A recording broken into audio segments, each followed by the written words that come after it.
10 महीने का बाद है ना।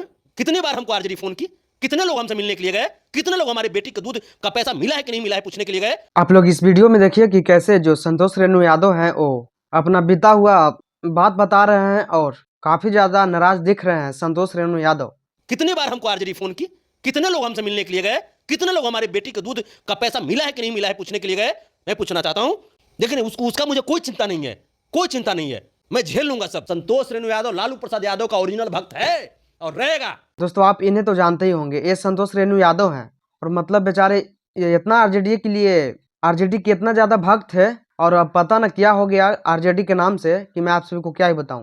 मैं आपसे नहीं जुड़ा हूं मीसा भारती जी या तेजस्वी यादव जी, मैं आपसे नहीं जुड़ा हूं। लालू प्रसाद यादव जी का एक एक उपदेश, उनका एक एक जो भावना है वो मेरे रक्त में बहता है। मतलब अब ये बोल रहे हैं कि मुझे तो आरजेडी नाम से भी घिन आता है अब, क्योंकि ऐसे ऐसे नेता, ऐसे ऐसे लोग हैं आरजेडी में जिनके लिए मैं सब कुछ किया, जिनके लिए मैंने क्या नहीं किया, और वो हमको आज तक एक कॉल भी नहीं किए और हाल चाल भी नहीं पूछे कि आप कैसे हैं। मतलब यार ये आदमी इतना तक गिर गया था, इतना तक गिर गया था कि इनको 500 रुपए के लिए इनको बेटी के जो है वो दूध नहीं आ रहा था घर में। मतलब समझ सकते हो यार। लालू प्रसाद यादव मेरे भगवान थे, हैं और रहेंगे। और ये आदमी इतना तक गिर गया था, इतना तक गिर गया था ये आदमी की, और ये व्यक्ति इतना अभी कर्ज में डूबे हैं कि बता रहे हैं 9 लाख कुछ रुपया के अभी ड्यूज में चल रहे हैं आदमी। अभी हमारे ऊपर 9.5 लाख रुपया कर्जा है, कर्जा है 9.5 लाख रुपया का। इस फ्लैट में जो बैठे हुए हैं, इस फ्लैट का भी 1,36,500 रुपया बाकी है। जो ये फ्लैट में रहते हैं उनका किराया शायद इन्होंने बताया 1 लाख कुछ रुपया। तो आप समझ सकते हो यार कि ये मतलब ये आदमी कितना ज्यादा पीछे चल गया। फिर भी जिनके लिए ये मरते थे, जिनके लिए कुछ करते थे, तो आज लोग इनके साथ नहीं हुए और इनको जो है नाले में ढकेलने का काम किया गया। आप सभी को पता ही हो कि संतोष रेणु यादव जो थे वो आरजेडी के लिए मतलब पागल ही समझिए।